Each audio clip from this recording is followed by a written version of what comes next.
లేచాం కదా అని చెప్పేసి కడుపు నిండా భోంచేసి పుట్టగానే అందరం కలిసేసి 25 ఏళ్ల వయసుకి వెళ్ళిపోం కదా.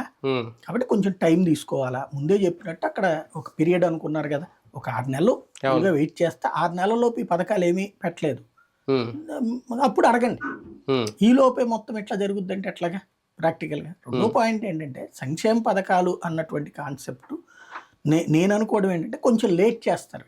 ఇప్పుడు ఫర్ ఎగ్జాంపుల్ మద్యం మీద అంత మాటలు మాట్లాడారు, ఎందుకని చెప్పి మద్యం గురించి ఇప్పుడు ఇన్వాల్వ్ అయ్యేసి తగ్గించట్లేదు, ధరలు ఎందుకని వాటి మీద చర్య తీసుకోవట్లేదు. రీజన్ ఒకటి ఉంది. ఇప్పుడు గనక ఇమ్మీడియట్ గా ఆ ధరలకు సంబంధించి నిర్ణయం తీసుకున్నారు అనుకోండి, ఇప్పుడు 25,000 కోట్ల రూపాయలు ఏడాదికి వస్తుంది. ఇప్పుడు అది తగ్గించేయగానే ఎంత అవుతుంది, అది దీని మీదకి వెళ్తుంది. అంటే అది ఇప్పుడు తగ్గించారనుకుందాం ఫర్ ఎగ్జాంపుల్, తగ్గించగానే ఏమవుతుంది, రేటు పెరిగిపోతుంది.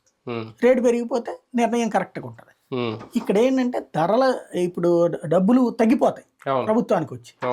కాబట్టి అక్కడ సైలెంట్ గా అసలు అందరూ వెయిట్ చేస్తారు. మిగతా జనాలందరి సంగతి నాకు ఐడియా లేదు, కానీ మందు బాబులు మాత్రం ఫుల్ గా వెయిట్ చేస్తారు. వాళ్ళకి ఎందుకు తగ్గించట్లేదు అంటే ఇదిగో చూసారా, రాష్ట్రాన్ని నాశనం చేసేసాడు కాబట్టి. పైగా బ్రాండ్లు కూడా పాత చేస్తా అన్నారు, ఆల్రెడీ గొడవలో వెయిట్ చేస్తా అన్నారు.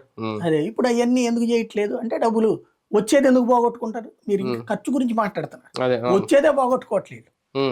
వచ్చేది ఆయన తగ్గించుకోవాలి కదా, అదే తగ్గించుకోవట్లేదు, ఇంకొంచెం ఎక్కువ తిందా అనుకుంటున్నారు తప్పి.